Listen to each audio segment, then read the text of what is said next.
Hi, my name is Jason from shishaintheuk.co.uk.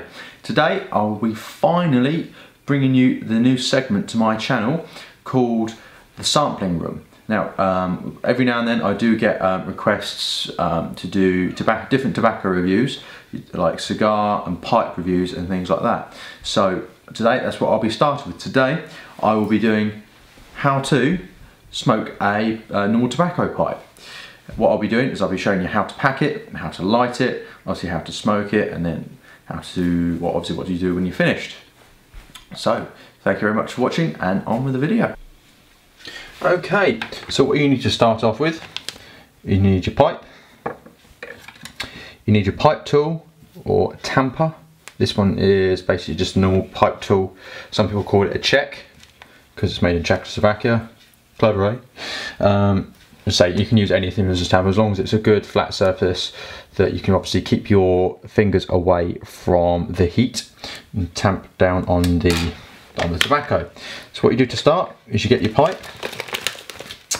Now if your tobacco is like an aromatic, a typical aromatic tends to be slightly wet, so you may need to let them dry out a little bit because they can be a bit harsh. You don't have to, but some people prefer it that way. This is an aromatic with lots of different basic types of tobacco in it. Right, so what everyone has their own different method, but this is my method. So what I do, so I take a little bit of tobacco. This is the 3-part method, and I just drop it in there slightly. What you want to do is you want to fill it up 1/3 of the way.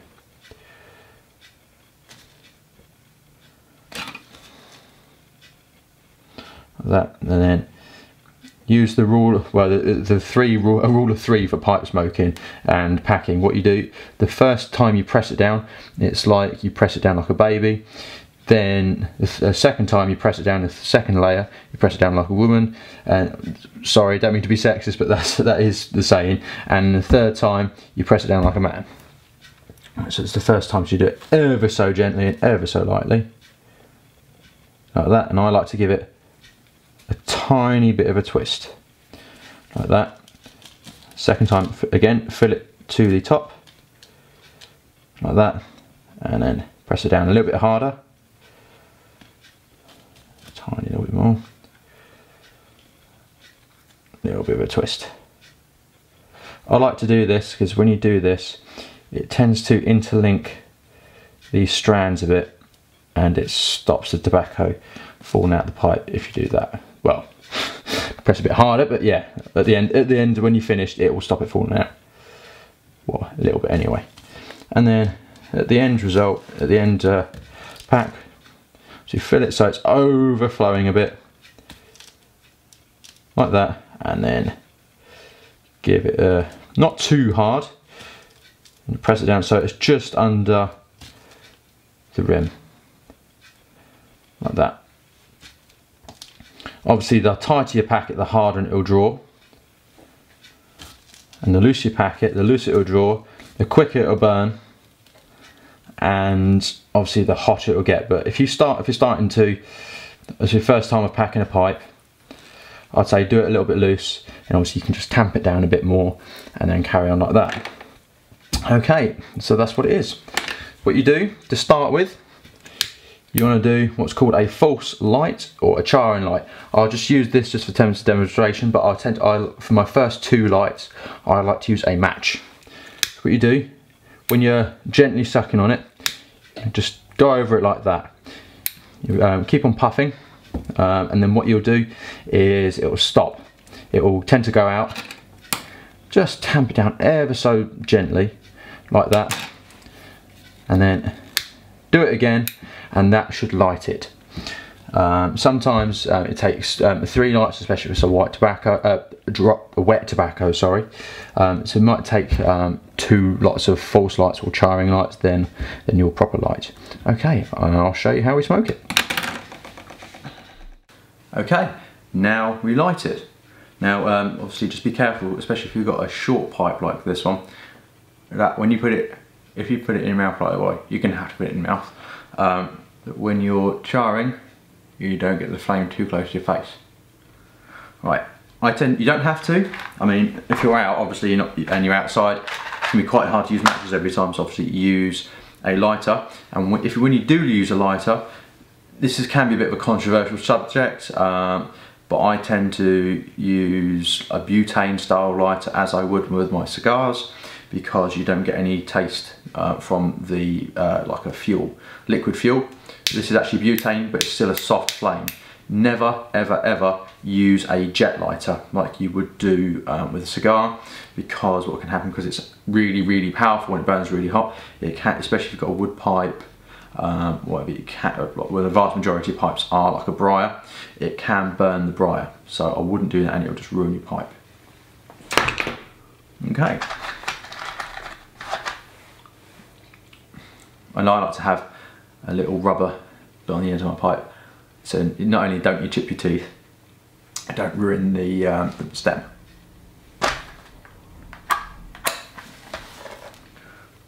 Let all the chemicals at the end burned off first, and then slowly go over the top.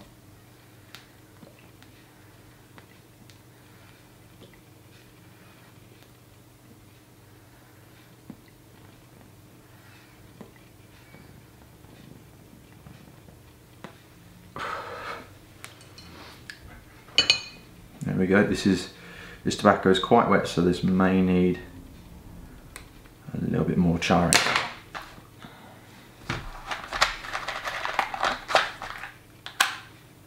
Oh.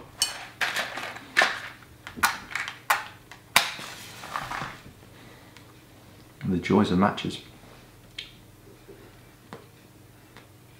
There we go. That's it charred. Gently tamp, just very gently on the top.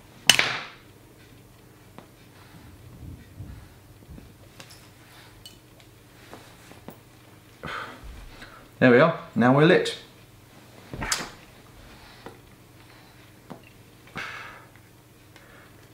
Or not. No. This is where the lighter comes in.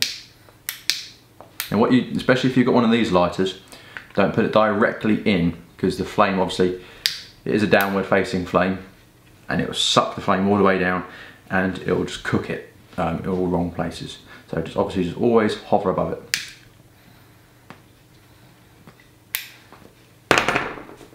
Oh, lovely.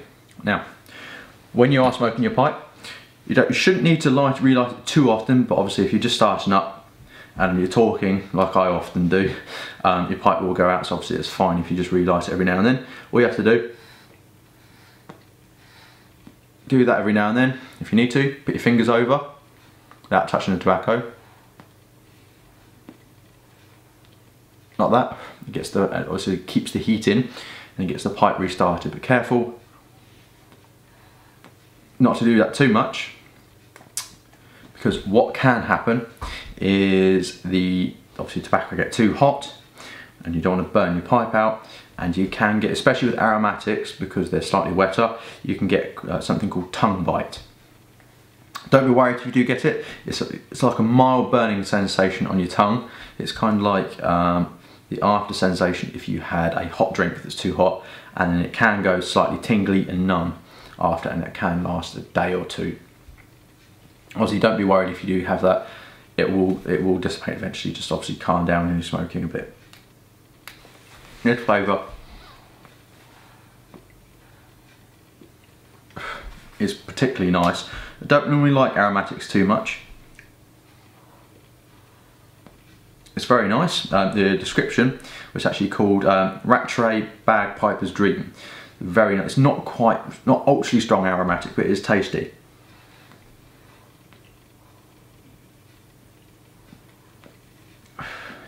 It's a ribbon cut. It's flavoured with cognac. It's got black Cavendish and Virginia in it. It's a fragrant blend of 4 ready rub Virginia tobaccos, including ribbon cut, plug, curly and flake. Lightly top dressed with cognac for an elegant pipe smoking. Very, very nice. Talking too much, it's gone out.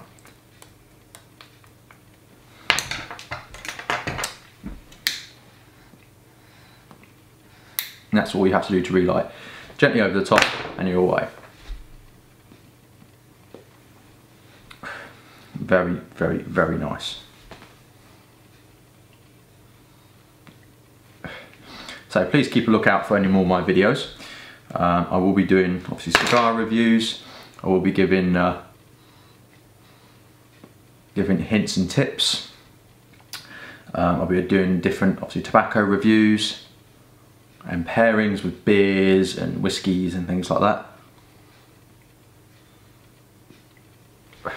Different pipe reviews.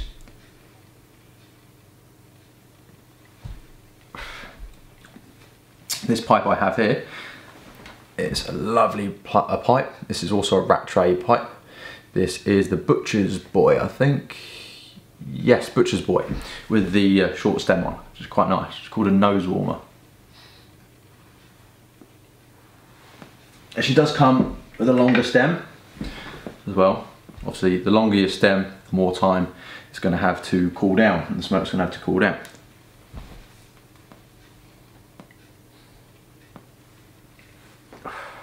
Lush.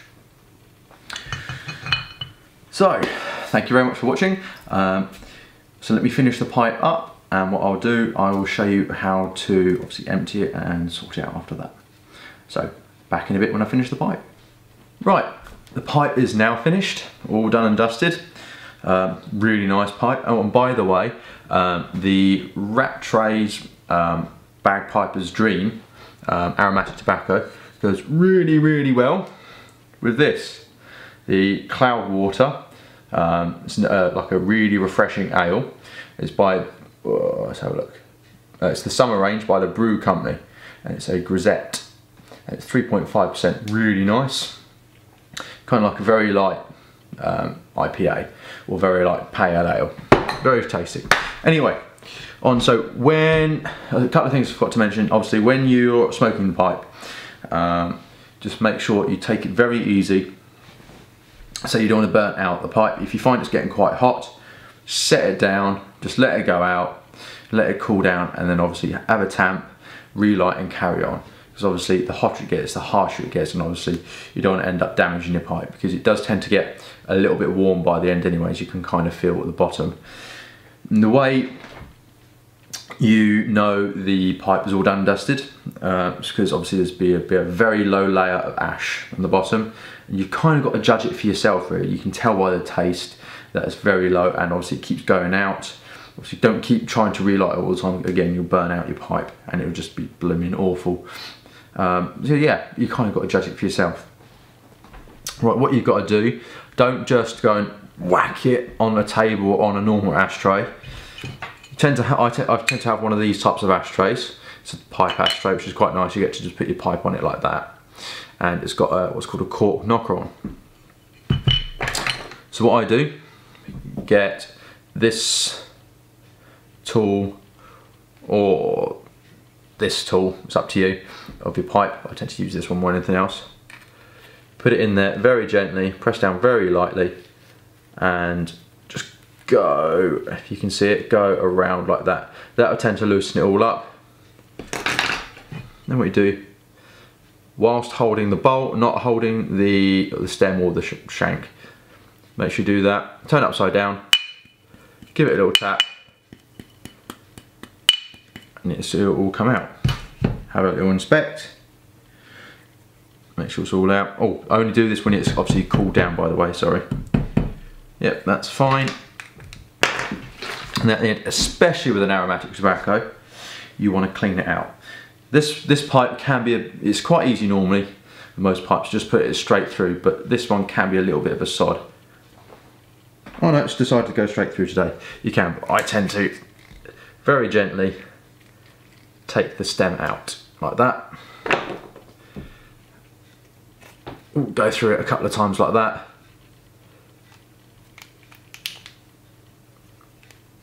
The pipe cleaner. Like that. And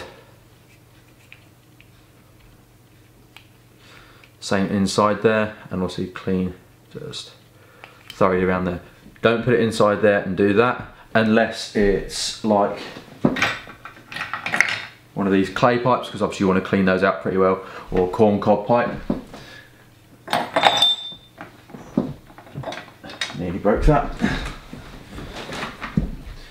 So you don't scrape it out. What you can do every now and then, especially if it's a very old or used pipe and it's got a lot of what's called cake on the inside, you don't want to clean the cake off because that does protect the briar. But some pipes do have a hell of a huge layer of cake. Get one of these. I call it a bore cleaner. It's called a reamer, but I call it a bore cleaner. Just put it inside there. Careful not to touch the sides too much. Just give it 1 or 2 turns, and then tap it out, and then you're done. What a lot of people like to do to store the pipe, they like to obviously put the stem back on and leave the pipe cleaner in. What that can do, it can soak up any moisture, especially from the aromatic tobaccos, and obviously it can stop it from ghosting too much. But some pipes, like this one, so I tend to mostly smoke aromatics with, have a little insert like that, or a filter. To be honest, I don't tend to use filters too much. I just use these. What's called? It's called a condenser. Just a little piece of metal in there, and it just goes inside the stem like that. And what that'll do is when it's drawing in, especially like the moisture, it will kind of condense on this, and so you're not breathing it all in. When you've finished using these type of pipes, make sure you give this a very good clean out. Really good one, just with the pipe cleaner, or especially if you've got a bit of bristle type pipe cleaners, that'd be great, because that will really leave a lot of flavour in it, and you don't want that, and it will taste bleeding awful in your next pipe. But say these type of pipes, obviously you won't be able to leave your pipe cleaner in, because that's in there, unless you take that out and put your pipe cleaner in afterwards. Right, so thank you very much for watching my new segment of the sampling room. I will leave these type of videos in a playlist, and obviously I leave all the Shisha in the UK, Shisha videos and things like that in a separate playlist as well. Please look me up on Instagram, it's @JasonGVL, and I'm also on Twitter under the same name, @JasonGVL. I'm on Facebook, which is shishaintheuk.co.uk, and also I might even create another different profile on Facebook for catering, sorry, for the sampling room as well. Brain fart.